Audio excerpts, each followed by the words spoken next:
ನನ್ನ ಪಕ್ಕ ಹಳ್ಳಿ ಹೈದ ಚಾನಲ್ಗೆ ಎಲ್ರಿಗೂ ಸ್ವಾಗತವನ್ನು ಕೋರ್ತಾ ಇವತ್ತು ಕೊಪ್ಪಳ ಜಿಲ್ಲೆಯಲ್ಲಿರುವಂಥ ಒಂದು ಉಕ್ಕಿನ ಕಾರ್ಖಾನೆಯ ಸಮಸ್ಯೆಯನ್ನು ನಿಮಗೆ ಇವತ್ತು ವಿವರಿಸಿ ಹೇಳ್ತಾ ಇದ್ದೀನಿ. ಅದಕ್ಕೂ ಮುಂಚೆ ಯಾರ್ಯಾರು ನನ್ನ ಚಾನಲನ್ನು ಮೊದಲನೇ ಬಾರಿ ನೋಡ್ತಾ ಇದ್ರು ದಯವಿಟ್ಟು ಎಲ್ಲರೂ ಸಬ್ಸ್ಕ್ರೈಬ್ ಮಾಡಿಕೊಳ್ಳಿ. ಹಾಗೂ ಸಬ್ಸ್ಕ್ರೈಬ್ ಇರುವಂಥವ್ರು ಎಲ್ಲರೂ ದಯವಿಟ್ಟು ಈ ವಿಡಿಯೋವನ್ನು ಎಲ್ಲರೂ ಮುಗಿಯೋವರೆಗೂ ನೋಡಿ. ನಿಮಗೇನು ಅನಿಸುತ್ತೆ ಅನ್ನೋಂಥದ್ದನ್ನು ಕಾಮೆಂಟ್ನಲ್ಲಿ ತಿಳಿಸಿ, ಲೈಕ್ ಮಾಡಿ, ಗ್ರೂಪ್ಗಳಿಗೆ ಫ್ರೆಂಡ್ಸ್ಗಳಿಗೆ ಶೇರ್ ಮಾಡಿ ಅಂತ ಕೇಳ್ತಾ ಬನ್ನಿ ಮುಂದೆ ಕೊಪ್ಪಳ ಜಿಲ್ಲೆಯಲ್ಲಿ ನಡೆಯುತ್ತಿರುವಂಥ ಒಂದು ಐತಿಹಾಸಿಕ ಹೋರಾಟದ ಬಗ್ಗೆ ನಿಮಗೆ ಹೇಳ್ತಾ ಇದ್ದೀನಿ.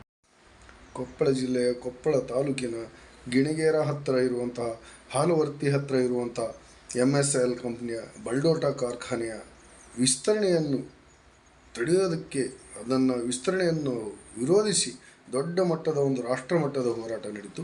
ಅದಕ್ಕೆ ಗವಿಶ್ರೀ ಮಠದ ಅಭಿನವ ಶ್ರೀ ಗವಿಸಿದ್ದೇಶ್ವರ ಸ್ವಾಮೀಜಿಗಳು ನೇತೃತ್ವವನ್ನು ವಹಿಸಿ ಕೊಪ್ಪಳ ಬಂದ್ಗೂ ಕೂಡ ಕರೆಯನ್ನು ನೀಡಿದರು. ಆ ಕರೆಯಲ್ಲಿ ಕೊಪ್ಪಳ ಗವಿಸಿದ್ದೇಶ್ವರ ಏನು ಜಾತ್ರೆ ನಡೆಯುತ್ತಲ್ಲ, ಅದಕ್ಕೂ ಮಿಕ್ಕಿ ಜನಸಾಗರ ಹರಿದು ಬಂದಿತ್ತು ಆ ಹೋರಾಟದಲ್ಲಿ. ಅದರಲ್ಲಿ ಈ ಕೊಪ್ಪಳದ ಬಲ್ಡೋಟ ಕಂಪನಿಗೆ ವಿಸ್ತರಣೆ ಸುಮಾರು 1000 ಎಕರೆ ವಿಸ್ತೀರ್ಣದಲ್ಲಿ ಮತ್ತು 54,000 ಕೋಟಿ ರೂಪಾಯಿಗಳ ಹೆಚ್ಚುವರಿ ಬಂಡವಾಳವನ್ನು ಹಾಕಿ ಹಾಲುವರ್ತಿಯಿಂದ ಕೊಪ್ಪಳ ಹೊಸಪೇಟೆ ರಸ್ತೆಯನ್ನು ನುಂಗಿ ಹಾಕುವವರೆಗೆ ಕೊಪ್ಪಳ ನಗರವನ್ನು, ಕೊಪ್ಪಳ ತಾಲೂಕನ್ನೇ ನುಂಗು ಹಾಕುವಷ್ಟು ದೊಡ್ಡ ಮಟ್ಟದ ವಿಸ್ತೀರ್ಣತೆಯನ್ನು ತಡೆಯಲು ಸರ್ಕಾರ ನೀಡಿದಂತಹ ಅನುಮತಿ ಪತ್ರವನ್ನು ರದ್ದುಗೊಳಿಸುವುದಕ್ಕೋಸ್ಕರ ಒಂದು ವಾರಗಳ ಕಾಲ ಜನಜಾಗೃತಿ ಕಾರ್ಯಕ್ರಮ ನಡೆದು ಕೊಪ್ಪಳದ ಹಳ್ಳಿಗಳಲ್ಲಿ ನಗರಗಳಲ್ಲಿ ನಡೆದು ದಿನಾಂಕ 24ರಂದು ಕೊಪ್ಪಳದಲ್ಲಿ ತಾಲೂಕಾ ಕ್ರೀಡಾಂಗಣದಲ್ಲಿ ಬೃಹತ್ ಜನಾಂದೋಲನವನ್ನು ಸೇರಿಸಲಾಯಿತು. ಬೃಹತ್ ಪ್ರತಿಭಟನೆಯನ್ನು ಮಾಡಲಾಯಿತು. ಜನರ ಮುಖಾಂತರ ನಡೆದ ಬೃಹತ್ ಹೋರಾಟದಲ್ಲಿ ಜಿಲ್ಲಾಧಿಕಾರಿಗಳಿಗೆ ಒಂದು ಮನವಿಯನ್ನು ಸಲ್ಲಿಸಿ ಅದರ ಮುಖಾಂತರ ಮಾನ್ಯ ಮುಖ್ಯಮಂತ್ರಿಗಳಿಗೆ ಆ ಮನವಿಯನ್ನು ರವಾನಿಸಲಾಯಿತು. ಆ ಬಲ್ಡೋಟ ಕಂಪನಿಯ ವಿಸ್ತೀರ್ಣತೆಯನ್ನು ತಡೆಹಿಡಿಯಬೇಕು ಅಂತೇಳಿ ಕೊಟ್ಟಿರುವಂತಹ ಅನುಮತಿ ಪತ್ರವನ್ನು ರದ್ದು ಮಾಡಬೇಕಂತೇಳಿ ಈ ಹೋರಾಟ ನಡೀತು. ಇದರಲ್ಲಿ ರೈತರು, ಹೋರಾಟಗಾರರು, ಕನ್ನಡ ಪರ ಸಂಘಟನೆಗಳು, ಪರಿಸರವಾದಿಗಳು, ಸಚಿವರು, ಶಾಸಕರು ಹಿಡಿದು ಎಲ್ಲ ಇಡೀ ಕೊಪ್ಪಳ ಜಿಲ್ಲೆ ಅಲ್ಲಿ ಅವತ್ತು 24ನೇ ತಾರೀಕಿನಂದು ನೆರೆದಿತ್ತು. ಆ ಕೊಪ್ಪಳ ಸುತ್ತಮುತ್ತಲಿನ ಬಲ್ಡೋಟ ಫ್ಯಾಕ್ಟ್ರಿ ಸೇರಿದಂತೆ ಇನ್ನೂ ಹಲವಾರು ಫ್ಯಾಕ್ಟ್ರಿಗಳಿಂದ ಕೊಪ್ಪಳದಲ್ಲಿ ಹೊರಸೂಸುತ್ತಿರುವಂತಹ ಕಲ್ಮಶ ಹೊಗೆ, ಧೂಳು, ಕಲ್ಮಶ ತ್ಯಾಜ್ಯ ಎಲ್ಲ ವಾತಾವರಣಕ್ಕೆ ಸೇರಿ, ನದಿಗಳಿಗೆ ಸೇರಿ, ಕುಡಿಯಲು ನೀರು ಯೋಗ್ಯ ಇಲ್ಲದೆ, ಪರಿಸರದಲ್ಲಿ ಗಾಳಿಯೂ ಯೋಗ್ಯವಿಲ್ಲದೆ, ರೈತರ ಬೆಳೆಗಳು, ಹೊಲಗಳು, ಪರಿಸರ ನಾಶವಾಗಿ ಬೆಳೆಯೂ ಇಲ್ಲದಂತೆ ಇದ್ದಂತಹ ಪರಿಸ್ಥಿತಿಯಲ್ಲಿ ಈ ಜನಾಂದೋಲನ ನಡೀತು. ಅದರಲ್ಲಿ ಕೊಪ್ಪಳ ಗವಿಶ್ರೀ ಮಠದ ಗವಿಸಿದ್ದೇಶ್ವರ ಅಭಿನವ ಶ್ರೀ ಗವಿಸಿದ್ದೇಶ್ವರ ಸ್ವಾಮೀಜಿಗಳು ನೇತೃತ್ವ ವಹಿಸಿ ನಾವೇನು ಮಸಿ ತಿನ್ನಬೇಕಾ, ರೊಟ್ಟಿಯನ್ನು ಗೂಗಲ್ನಿಂದ ಡೌನ್ಲೋಡ್ ಮಾಡ್ಕೊಂಡು ತಿನ್ನಬೇಕಾ ಅನ್ನುವಂಥ ಮಾತನ್ನು ಸರ್ಕಾರಕ್ಕೆ ಹಾಗೂ ಫ್ಯಾಕ್ಟ್ರಿಗಳಿಗೆ ಕೇಳಿದ್ದರು. ಶ್ರೀ MB ಪಾಟೀಲ್ರವರು ಕರ್ನಾಟಕ ಸರ್ಕಾರದ ಬೃಹತ್ ಕೈಗಾರಿಕಾ ಉಕ್ಕು ಕಾರ್ಖಾನೆ ಸಚಿವರು ಈ ಸಂಬಂಧಪಟ್ಟ ಎಲ್ಲ ಇಲಾಖೆಯವರಿಗೆ ಕರೆಸಿ ಬಲ್ಡೋಟ ಕಂಪನಿಯೊಂದಿಗೆ ಮಾಡಿರುವಂತಹ ಒಪ್ಪಂದದ ಪ್ರಕಾರ ಆ ಕಂಪನಿ ವಿಸ್ತರಣೆಗಾಗಿ ಅಗತ್ಯವಿರುವಂತಹ ಎಲ್ಲ ರೀತಿಯ ಕ್ರಮಗಳನ್ನು ತೆಗೆದುಕೊಳ್ಬೇಕು, ಆದಷ್ಟು ತೀವ್ರವಾಗಿ ಕೆಲಸ ಮಾಡಬೇಕು ಅನ್ನುವಂಥದ್ದನ್ನು ಕಟ್ಟುನಿಟ್ಟಾಗಿ ಆಜ್ಞೆ ಮಾಡಿ ಎಲ್ಲ ಇಲಾಖೆಯ ಸಂಬಂಧಪಟ್ಟ ಅಧಿಕಾರಿಗಳು ಆ ಬಲ್ಡೋಟ ಕಂಪನಿ ವಿಸ್ತರಣೆ ಮಾಡಲಿಕ್ಕೆ ಎಲ್ಲ ರೀತಿಯ ಸಹಕಾರ ನೀಡಬೇಕು, ಎಲ್ಲ ರೀತಿಯ ಅನುಕೂಲ ಮಾಡಿಕೊಡ್ಬೇಕು ಅಂತೇಳಿ ಒಂದು ಕಟ್ಟುನಿಟ್ಟಿನ ಆಜ್ಞೆಯನ್ನು ಕೂಡ ಈಗಾಗಲೇ ನಿನ್ನೆ ಮೊನ್ನೆ ನಡೆದ ಸಭೆಯಲ್ಲಿ ಮಾಡಿದ್ದಾರೆ. ಕರ್ನಾಟಕದಲ್ಲಿ ಭಾರಿ ನಿರೀಕ್ಷೆಗಳೊಂದಿಗೆ ಈ ಬಂಡವಾಳಗಾರರು ಬಂಡವಾಳವನ್ನು ಹೂಡಿಕೆ ಮಾಡಿದರೆ ಅವರು ಸರ್ಕಾರದೊಂದಿಗೆ ಒಪ್ಪಂದವನ್ನು ಮಾಡಿಕೊಂಡಿದ್ದಾರೆ.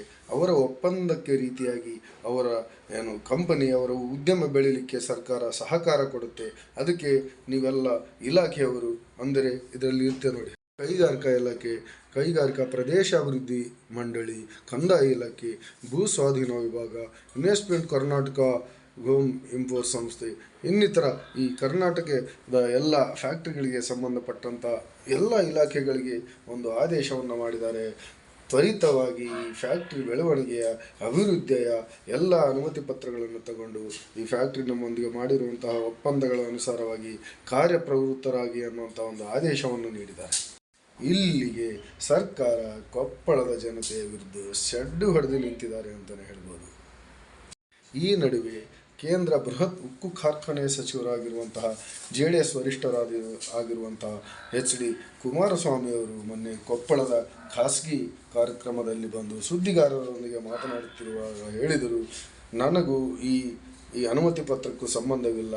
ನಾನು ಕೇಂದ್ರ ಮಂತ್ರಿಯಾಗಿದ್ದರೂ ಕೂಡ ನನ್ನ ಅನುಮತಿಯನ್ನಾಗಲಿ ಅಥವಾ ಕೇಂದ್ರ ಸರ್ಕಾರದ ಅನುಮತಿಯನ್ನಾಗಲಿ ಈ ಕಂಪನಿಯವರಾಗಲಿ ಅಥವಾ ಸರ್ಕಾರವಾಗಲಿ ಕೇಳಿಲ್ಲ, ಪಡೆದಿಲ್ಲ ಎನ್ನುವಂಥ ಮಾತನ್ನು ಹೇಳಿದರು.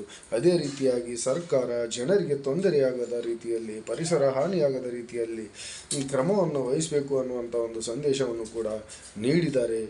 ಅದೇ ಜೊತೆಯಾಗಿ ಇಲ್ಲಿ ಕನ್ನಡದ ಕೊಪ್ಪಳ ಜಿಲ್ಲೆಯ ಹೋರಾಟಗಾರರಿಗೆ ನಮ್ಮ ಪಕ್ಷದ ಸಂಪೂರ್ಣ ಬೆಂಬಲ ಇದೆ ಅನ್ನುವಂಥ ಒಂದು ಘೋಷಣೆಯನ್ನು ಮಾಡಿದ್ದಾರೆ.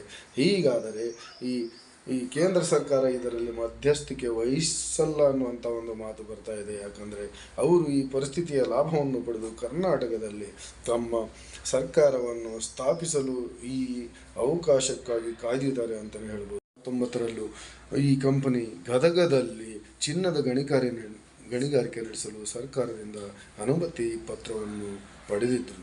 ಆಗ ಅಲ್ಲಿನ ಮಠಾಧೀಶರುಗಳು ಹಾಗೂ ಸಮಾಜ ಪರಿವರ್ತನಾ ವೇದಿಕೆಯ SR ಹಿರೇಮಠ್ ಹಾಗೂ ಗದುಗಿನ ತೋಂಟದಾರ್ಯ ಮಠದ ಸಿದ್ಧಲಿಂಗೇಶ್ವರ ಸ್ವಾಮೀಜಿಗಳು ಹಾಗೂ ಶ್ರೀರಾಮ ಸೇನೆಯ ಪ್ರಮೋದ್ ಮುತಾಲಿಕ್ ಇವರು ತಮ್ಮ ನೇತೃತ್ವದಲ್ಲಿ ಜನರನ್ನು ಸೇರಿಸಿಕೊಂಡು ಒಂದು ಬೃಹತ್ ಮಟ್ಟದ ಹೋರಾಟವನ್ನು ಕೂಡ ಅಲ್ಲಿ ಮಾಡಿದರು.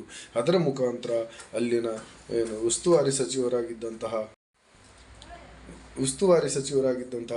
HK ಪಾಟೀಲ್ರವರು ಈ ಒತ್ತಡದಿಂದ ಸರ್ಕಾರದ, ಅದರಲ್ಲೂ ಮುಖ್ಯಮಂತ್ರಿಗಳಾಗಿದ್ದ ಶ್ರೀ ಸಿದ್ದರಾಮಯ್ಯನವರ ಮನವೊಲಿಸಿ ಆ ಅನುಮತಿ ಪತ್ರವನ್ನು ರದ್ದುಗೊಳಿಸುವಲ್ಲಿ ಪ್ರಮುಖ ಪಾತ್ರ ವಹಿಸಿದ್ದರು. ಆದರೆ ಅದೇ ರೀತಿಯಾಗಿ ಕೊಪ್ಪಳ ಜಿಲ್ಲೆಯಲ್ಲಿ ಉಸ್ತುವಾರಿ ಸಚಿವರು ಹಾಗೂ ಮುಖ್ಯಮಂತ್ರಿಗಳ ಆಪ್ತ ಕಾರ್ಯದರ್ಶಿಗಳು ಇದ್ದಾರೆ.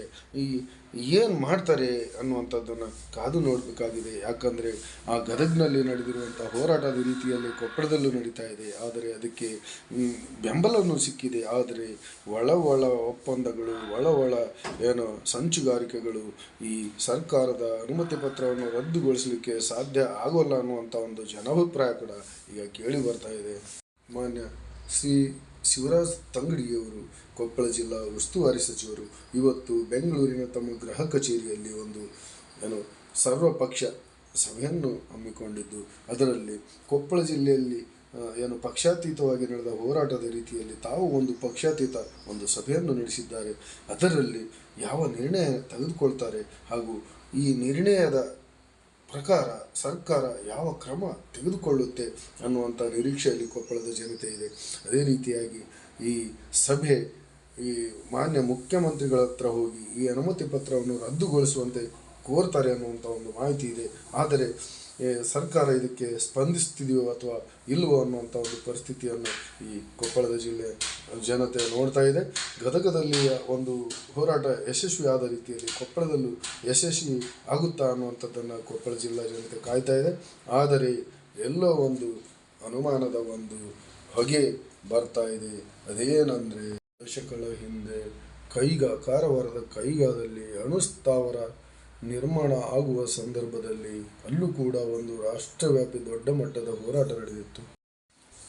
ಪೇಜಾವರ ಶ್ರೀ ಮಠಾಧೀಶರು ಡಾಕ್ಟರ್ ಶಿವರಾಮ ಕಾರಂತರು ದೊಡ್ಡ ಮಟ್ಟದ ಒಂದು ಆಂದೋಲನವನ್ನು ನಡೆಸಿ ಕೈಗಾ ಅಣುಸ್ಥಾವರ ರಚನೆಯ ವಿರುದ್ಧ, ಅದರಿಂದ ಹೊರಸೂಸುವ ವಿಕಿರಣಗಳಿಂದ ಆಗುವಂಥ ದುಷ್ಪರಿಣಾಮಗಳ ವಿರುದ್ಧ ಜನರಲ್ಲಿ ಮನವರಿಕೆಯನ್ನು ಮಾಡಿ ಜಾಗೃತಿಯನ್ನು ಮೂಡಿಸಿ ಹೋರಾಟವನ್ನು ನಡೆಸಿದರೂ ಕೂಡ ತದನಂತರದಲ್ಲಿ ಆ ಹೋರಾಟ ಯಶಸ್ವಿಯಾಗದೆ ಆ ಸ್ಥಳದಲ್ಲೇ ಒಂದಕ್ಕೆ ಮಿಗಿಲಾಗಿ 4 ಅಣುಸ್ಥಾವರ ಘಟಕಗಳು ಈಗಲೂ ಕಾರ್ಯನಿರ್ವಹಿಸ್ತಾ ಇದ್ದಾವೆ ಅನ್ನುವಂಥ ಒಂದು ವಿಷಯ ತಿಳಿದಾಗ ಈ ಕೊಪ್ಪಳದ ಹೋರಾಟ ಕೂಡ ಸಕ್ಸಸ್ ಆಗಲ್ಲ ಅನ್ನುವಂಥ ಒಂದು ಅನುಮಾನ ಕಾಣ್ತಾ ಇದೆ. ಯಾಕಂದರೆ ಯಾವುದೇ ಒಂದು ಹೋರಾಟದಲ್ಲಿ ಈ ಬಂಡವಾಳಶಾಹಿಗಳ ಪರವಾಗಿರುವಂಥ ಒಂದು ಗುಂಪು ಅಥವಾ ಒಂದು ತಂಡ ಒಂದು ಉದ್ದೇಶ ಹೊಂದಿರುವಂಥ ಒಂದು ಕೆಟ್ಟ ಹುಳು ಈ ಹೋರಾಟಗಾರರಲ್ಲಿ ನುಸುಳಿಕೊಂಡು ಹೋರಾಟಗಾರರೊಂದಿಗೆ ಒಂದಾಗಿ ಈ ಹೋರಾಟದ ದಿಕ್ಕುಗಳನ್ನೇ ಬದಲಾಯಿಸಿ ತಮ್ಮ ಲಾಭವನ್ನು ಮಾಡಿಕೊಂಡು ಹಣದ ಆಸೆ ಹುಟ್ಟಿಸಿ, ಅಧಿಕಾರದ ಆಸೆ ಹುಟ್ಟಿಸಿ, ದುಡ್ಡಿನ ಆಸೆ ಹುಟ್ಟಿಸಿ, ಅಥವಾ ಕೋರ್ಟು ಕಚೇರಿಗಳು, ಪೊಲೀಸ್ ಸ್ಟೇಷನು ಈ ಥರ ಎಲ್ಲ ಹೆದರಿಕೆ ಬೆದರಿಕೆಗಳ ಮುಖಾಂತರವಾಗಿ ಈ ಹೋರಾಟವನ್ನು ಚದುರಿಸಿ, ಬೆದರಿಸಿ, ಹೆದರಿಸಿ, ದಿಕ್ಕುಪಾಲು ಮಾಡಿ ಈ ಹೋರಾಟವನ್ನು ಹತ್ತಿಕ್ಕುವ ಪ್ರಯತ್ನ ಕೂಡ ನಡೆಯುತ್ತೆ ಅನ್ನುವಂಥ ಇತಿಹಾಸ ಗೊತ್ತಾಗುತ್ತೆ. ಹಿಂದೆ ಎಲ್ಲ ನಡೆದಿರುವಂಥ ಹೋರಾಟಗಳನ್ನು ನೋಡಿದರೆ.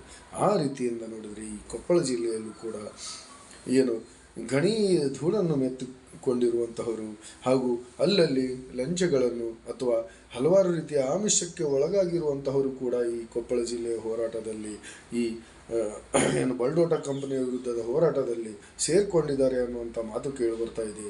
ಈ ರೀತಿಯಾಗಿ ಈ ಬಲ್ಡೋಟ ವಿರುದ್ಧದ ಹೋರಾಟ ಕೂಡ ಸಪ್ಪೆಯಾಗಿ ಹೋಗುತ್ತೆ, ಫೇಲ್ ಆಗುತ್ತೆ, ಸಕ್ಸಸ್ ಆಗಲ್ಲ. ಅಲ್ಲಿ ಬಲ್ಡೋಟ ಕಂಪನಿ ತನ್ನ ಘಟಕವನ್ನು ವಿಸ್ತರಣೆ ಮಾಡುತ್ತೆ ಅನ್ನುವಂಥ ಒಂದು ಗುಮಾನಿ, ಒಂದು ಪಿಸು ಮಾತು ಕೂಡ ಕೊಪ್ಪಳ ಜಿಲ್ಲಾ ಜನತೆಯಲ್ಲಿ ಕೇಳಿ ಬರ್ತಾ ಇದೆ. ಯಾಕಂದರೆ ಎಲ್ಲೂ ಕೂಡ ಈ ಆಸೆ ಆಮಿಷಗಳು, ಎಲ್ಲಿ ಕೂಡ ಈ ಕೋರ್ಟು ಕಚೇರಿಗಳು, ಹಣದ ಆಸೆ, ಅಧಿಕಾರದ ಆಸೆ ಇರುತ್ತೋ ಅಲ್ಲಿಯವರೆಗೆ ಯಾವ ಹೋರಾಟಗಾರರು ಕೂಡ ಗಟ್ಟಿಯಾಗಿ ನಿಲ್ಲಕ್ಕಾಗಲ್ಲ ಅನ್ನುವಂಥದ್ದನ್ನು ನಾವು ತಿಳ್ಕೊಂಡಿದ್ದೇವೆ. ಆ ರೀತಿಯ ಹೋರಾಟ ಕೊಪ್ಪಳದ್ದಾಗಿರದೆ ಗಟ್ಟಿಯಾಗಿರಲಿ, ಈ ಕೊಪ್ಪಳದ ಜನಕ್ಕೆ ಯಶಸ್ಸು ಸಿಗಲಿ. ಈ ಬಲ್ಡೋಟ ಕಂಪನಿಯ ವಿಸ್ತರಣೆ ಅನುಮತಿ ರದ್ದಾಗಲಿ. ಅದೇ ರೀತಿಯಾಗಿ ಈ ಕೊಪ್ಪಳ ಜಿಲ್ಲೆಯಿಂದ ಸುಮಾರು 200ಕ್ಕೂ ಫ್ಯಾಕ್ಟ್ರಿಗಳಿಂದ ಹೊರಸೂಸುತ್ತಿರುವಂಥ ಕಲ್ಮಶ, ಹೊಗೆ, ಧೂಳು, ತ್ಯಾಜ್ಯಗಳು ನೀರಿನಲ್ಲಿ ಪರಿಸರದಲ್ಲಿ ಸೇರಿ ವಾತಾವರಣ ಕುಸಿತುಕೊಂಡು ಜನರು ರೈತರು ಗೋಳಾಡುವುದು ತಪ್ಪಲಿ, ರೈತರ ಬೆಳೆಗಳು ಬೆಳೆಯಲಿ, ರೈತರ ಹೊಲಗಳು ಜಾಸ್ತಿಯಾಗಲಿ, ಬಂಡವಾಳಶಾಹಿಗಳು ಕಡಿಮೆಯಾಗಲಿ ಅನ್ನುವಂಥ ಒಂದು ಆಶೆಯನ್ನು ನಾವು ಮಾಡ್ತಾ ಇದ್ದೀವಿ. ಮೊದಲೆಲ್ಲ ಹಲವಾರು ರೀತಿಯ ಹೋರಾಟಗಾರರು ಹಲವಾರು ರೀತಿಯ ಹೋರಾಟಗಳನ್ನು ಮಾಡ್ತಾ ಬಂದಿದ್ದಾರೆ. ಅದರಲ್ಲಿ ಪ್ರಮುಖವಾಗಿ ಅಣ್ಣಾ ಹಜಾರೆ ಅವರು ಕೂಡ ಒಬ್ಬರು. ಎಷ್ಟೆಷ್ಟು ಮಟ್ಟದ ಹೋರಾಟ ಮಾಡಿದರೂ ಕೂಡ ಅವರು ಎಲ್ಲೋ ಒಂದು ಕಡೆ ಮೂಲಿಗುಂಪಾಗೋದ್ರು ಅನ್ನುವಂಥ ಮಾತು ಕೇಳಿ ಬರ್ತಾ ಇದೆ. ಅದೇ ರೀತಿಯಾಗಿ ಪರಿಸರವಾದಿಗಳಾದಂಥ ಮೇಧಾ ಪಾಟ್ಕರ್ ಅವರು ಕೂಡ ದೊಡ್ಡ ಮಟ್ಟದ ಹೋರಾಟವನ್ನು ಒಂದು ಕಾಲದಲ್ಲಿ ಮಾಡಿದರು. ಅವರಿಗೂ ಕೂಡ ಯಶಸ್ಸು ಸಿಕ್ಕಿಲ್ಲ ಅಂತಲೇ ಹೇಳ್ಬೋದು. ಆದರೆ ಗದಗ್ನಲ್ಲಿ ಮಾತ್ರ ಈ ಬಲ್ಡೋಟ ಕಂಪ್ನಿ ಒಂದು ಚಿನ್ನದ ಗಣಿಯ ನಿಕ್ಷೇಪಕ್ಕಾಗಿ ಅನುಮತಿಯನ್ನು ಪಡೆದಿತ್ತು. ಆ ಅನುಮತಿಯನ್ನು ರದ್ದುಗೊಳಿಸಲಿಕ್ಕೆ ನಡೆದಂಥ ಹೋರಾಟ ಮಾತ್ರ ದೊಡ್ಡ ಹೋರಾಟದ ಜಯನೆ ಅಂತ ಹೇಳ್ಬೋದು. ಆ ರೀತಿಯಾಗಿ ಕೊಪ್ಪಳ ಜಿಲ್ಲೆಯಲ್ಲೂ ಒಂದು ಜಯ ಸಿಗಲಿ ಅಂತ ಹೇಳ್ತಾ, ಈ ಮುಂದೆ ಈ ನಮ್ಮ ಜನಪ್ರತಿನಿಧಿಗಳು ಯಾವ ರೀತಿ ಈ ಪ್ಲ್ಯಾನನ್ನು ಮಾಡಿ ಈ ಬಲ್ಡೋಟ ಕಂಪನಿಯ ವಿಸ್ತೀರ್ಣತೆಯನ್ನು ತಡೆ ಹಿಡಿತಾರೆ, ಇಲ್ಲಿನ ಜನರ ಆರೋಗ್ಯವನ್ನು ಕಾಪಾಡ್ತಾರೆ, ಈ ಜಿಲ್ಲೆಯ ರೈತರ ಹಿತವನ್ನು ಕಾಪಾಡ್ತಾರೆ ಅನ್ನುವಂಥದ್ದನ್ನು ಕಾಯಬೇಕಾಗಿದೆ. ಈ ಜಿಲ್ಲೆಯ ನೆಲ ಭಾಷೆಯನ್ನು ಯಾವ ರೀತಿ ಕಾಪಾಡ್ತಾರೆ ಅನ್ನುವಂಥದ್ದನ್ನು ನೋಡಬೇಕಾಗಿದೆ ವೀಕ್ಷಕರೇ. ಯಾಕಂದರೆ ಸರ್ಕಾರ ಮತ್ತು ಕಂಪನಿಯವರು ಮಾತೆತ್ತಿದ್ರೆ 15,000 ಉದ್ಯೋಗ ಕೊಡ್ತೀವಿ, 10,000 ಉದ್ಯೋಗ ಕೊಡ್ತೀವಿ, ಅದು ಕೊಡ್ತೀವಿ, ಇದು ಕೊಡ್ತೀವಿ, ಭೂಮಿಗೆ ಪರಿಹಾರ ಕೊಡ್ತೀವಿ, ಏನೇನೋ ಹೇಳ್ತಾರೆ. ಸಾವಿರಾರು ಗಟ್ಟಲೆ ಭೂಮಿಗಳನ್ನು ಖರೀದಿ ಮಾಡ್ತಾರೆ. ಎಲ್ಲ ಕಂಪ್ನಿಗಳು ಸ್ಟಾರ್ಟ್ ಆದ ಮೇಲೆ ನಮ್ಮ ಸ್ಥಳೀಯರಿಗೆ, ಕರ್ನಾಟಕದವರಿಗೆ ಕೊಡುವಂಥ ಕೆಲಸಗಳು ಮಾತ್ರ ಕೇವಲ ಪ್ಯೂನ್ ಕೆಲಸ, ಕಸ ಬಳಿಯುವ ಕೆಲಸ, ಚಹಾ ತಂದು ಕೊಡುವಂಥ ಕೆಲಸ, ಅಟೆಂಡ್ ಮಾಡುವಂಥ ಕೆಲಸ, ಚಿಕ್ಕ ಪುಟ್ಟಗಳನ್ನು ಕೊಡ್ತಾರೆ ಹೊರತು ಹೆಲ್ಪರ್ ಕೆಲಸ, ಈ ರೀತಿ ಫಿಟ್ರ್ ಕೆಲಸ, ಟರ್ನರ್ ಕೆಲಸ ಈ ರೀತಿ ಕೊಡ್ತಾರೆ ಹೊರತು ಯಾರಿಗೂ ಕೂಡ ಮ್ಯಾನೇಜರ್ ಕೆಲಸ, ಅಸಿಸ್ಟೆಂಟ್ ಮ್ಯಾನೇಜರ್ ಕೆಲಸ, ಅಕೌಂಟ್ ಮ್ಯಾನೇಜರ್ ಕೆಲಸ, ಮ್ಯಾನೇಜ್ಮೆಂಟ್ ಕೆಲಸ ಈ ಥರ ಯಾವುದೋ ದೊಡ್ಡ ಮಟ್ಟದ ಹುದ್ದೆಗಳನ್ನು ಕೊಡೋದಿಲ್ಲ. ಅವರೆಲ್ಲ 75% ಹೊರಗಡೆ ಜನರಿಗೆ ಕೊಡ್ತಾರೆ, 25% ಕೊಡೋದ್ರಲ್ಲೇ ಚಿಕ್ಕ ಪುಟ್ಟ ಕೆಲಸಗಳನ್ನು ಕೊಡ್ತಾರೆ. ಈ ರೀತಿಯಾಗಿ ಜನರನ್ನು ಗುಟ್ಟಿಗೆ ಹಾಕ್ಕೊಂಡು ತಮ್ಮ ಬೆಳೆಯನ್ನು ಬೇಯಿಸ್ಕೊಳ್ಳಿಕ್ಕೆ ಸರ್ಕಾರ ಹಾಗೂ ಈ ಫ್ಯಾಕ್ಟ್ರಿಗಳು ಒಪ್ಪಂದಗಳನ್ನು ಮಾಡಿಕೊಂಡಿರ್ತವೆ. ಈ ಒಪ್ಪಂದಗಳು ಸಕ್ಸಸ್ ಆಗದೆ ಜನರ ಹೋರಾಟ ಯಶಸ್ವಿ ಆಗಲಿ ಅಂತ ಹೇಳ್ತಾ ಈ ಒಂದು ನನ್ನ ವಿಡಿಯೋವನ್ನು ಮುಗಿಸ್ತಾ ಇದ್ದೀನಿ. ದಯವಿಟ್ಟು ಎಲ್ಲರೂ ಈ ವಿಡಿಯೋ ಬಗ್ಗೆ ನಿಮಗೆ ಏನು ಅನಿಸುತ್ತೆ ಅನ್ನುವಂಥದ್ದನ್ನು ಕಾಮೆಂಟ್ನಲ್ಲಿ ತಿಳಿಸಿ ನನ್ನ ಚಾನಲನ್ನು ಸಬ್ಸ್ಕ್ರೈಬ್ ಮಾಡಿಕೊಳ್ಳಿ ಅಂತ ಹೇಳ್ತಾ ಎಲ್ರಿಗೂ ನಮಸ್ಕಾರಗಳು.